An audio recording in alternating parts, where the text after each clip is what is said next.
브라질 커피는 왜 이렇게 익숙하고 브라질 생두의 17, 18은 왜 맛점수가 아닐까요? 이번 주 주제는 산지의 대중성, 로스팅의 마지막 조정, 시큼한 에스프레소의 원인, 엘살바도르 파카마라의 상징성, 그리고 생두 표기의 의미까지 하나로 이어집니다. 오늘은 산지의 성격이 로스팅과 추출, 품종 이미지와 거래 언어로 어떻게 이어지는지 한 흐름으로 정리해보겠습니다. 브라질 커피가 대중적인 이유는 단순히 문안에서가 아닙니다.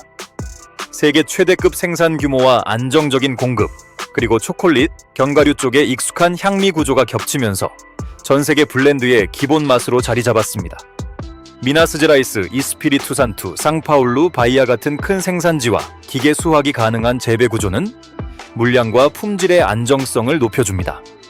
여기에 내추럴과 펄프드 내추럴 가공이 더해져 단맛, 바디, 부드러움이 살아나고, 그래서 브라질은 에스프레소 블렌드의 중심축이 되기 쉽습니다. 많이 쓰인다고 해서 브라질 커피가 곧 평범하거나 낮은 품질이라는 뜻은 아닙니다. 브라질은 대중적인 상업용 커피와 함께 스페셜티 생산과 평가 체계도 함께 발전한 산지이고, 그래서 익숙한 맛은 단점이 아니라 시장이 오래 선택한 구조라고 보는 편이 더 정확합니다. 로스팅 디벨롭먼트는 보통 1차 크랙이 시작된 뒤부터 배출까지의 구간을 말합니다. 이 시간은 커피를 더 태우는 시간이 아니라 산미와 단맛, 바디와 로스티한 인상을 어디에 맞출지 마지막으로 조정하는 구간입니다. 1차 크랙은 원두 내부 수분이 증기로 변해 팽창하고 갈라지는 큰 전환점이고, SCA 자료도 디벨롭먼트를 1차 크랙과 로스팅 종료 사이의 시간으로 설명합니다. 짧으면 시고 얇게 느껴질 수 있고, 길면 둥그러질 수는 있지만 지나치면 텁텁하거나 베이크드한 인상이 생길 수 있습니다. 그래서 디벨롭먼트는 길수록 좋다거나 몇 퍼센트가 정답이라고 외울 수 있는 값이 아닙니다. 전체 로스팅 흐름 속에서 균형을 맞추는 조정값에 가깝고, 그 균형은 로스터에서 끝나는 게 아니라 에스프레소 추출에서도 다시 시험됩니다. 에스프레소가 시큼할 때는 먼저 원두가 산미 있는 커피인지 탓하기보다 추출이 충분했는지를 봐야 합니다. 샷이 너무 빨리 끝나거나 추출량이 너무 적거나 분쇄도가 너무 굵으면 단맛과 바디가 따라오기 전에 날카로운 신맛만 먼저 튈 수 있습니다. 실무에서는 도징과 추출량을 저울로 확인하고 목표 비율에 너무 빨리 도달했는지부터 봅니다. 라마르조코 자료도 18g에서 36g 같은 1:2 비율을 좋은 출발점으로 보되, 보통 25에서 35초 안에 도달하는지와 분쇄도 조정, 필요하면 추출량을 더 늘리는 방향을 함께 보라고 설명합니다. 좋은 산미와 덜 추출된 시큼함은 다릅니다. 산미는 단맛과 향이 함께 붙지만 과소 추출의 시큼함은 얇고 덜 익은 느낌으로 남기 쉽고, 그래서 온도부터 올리기보다 추출량, 시간, 분쇄도, 물 흐름을 먼저 점검하는 순서가 더 실용적입니다. 엘살바도르 파카마라 이야기는 큰 생두 자랑보다 한 품종이 어떻게 한 나라의 명함이 되었는지를 보는 주제입니다.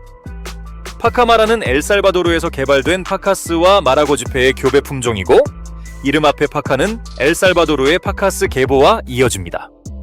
이 품종이 특별한 이유는 엘살바도르가 자기 색을 보여주는 방식과 연결되기 때문입니다. 국제 품질 무대, 특히 컵 오브 엑셀런스 같은 장면에서 파카마라라는 이름이 반복적으로 보이면서 엘살바도르는 단순한 생산국이 아니라 기억되는 품종 카드를 가진 산지로 읽히기 시작했습니다. 하지만 파카마라가 엘살바도르 전체를 대표하는 생산량 중심 품종이라는 뜻은 아닙니다. 상징성과 컵 잠재력은 크지만 낮은 생산성, 병해 취약성, 품종 안정성 문제도 함께 언급되는 만큼 이 이름은 화려한 브랜드이면서 동시에 농장에는 쉬운 선택이 아닌 품종입니다. 이제 금요일 주제인 브라질 생두 스크린 사이즈를 보겠습니다. 브라질 생두의 17, 18은 맛점수가 아니라 생두를 체에 걸러 크기 별로 나눈 물리적 분류 기준이고, 브라질 거래 언어에서 자주 보이는 큰 생두 범위의 표기입니다. ICO 기준으로 스크린 번호는 64분의 1인치 단위이고 스크린 17은 약 6.7mm, 18은 약 7.1mm입니다.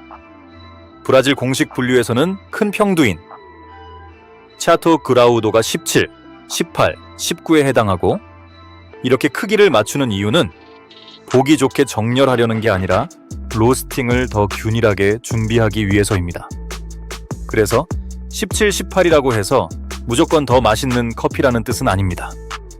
브라질의 분류는 크기뿐 아니라 향미, 결점, 수분, 불순물까지 함께 보고 스크린 사이즈는 품질을 읽는 한 단서일 뿐 맛의 보증서가 아니라는 점까지 같이 기억해야 합니다.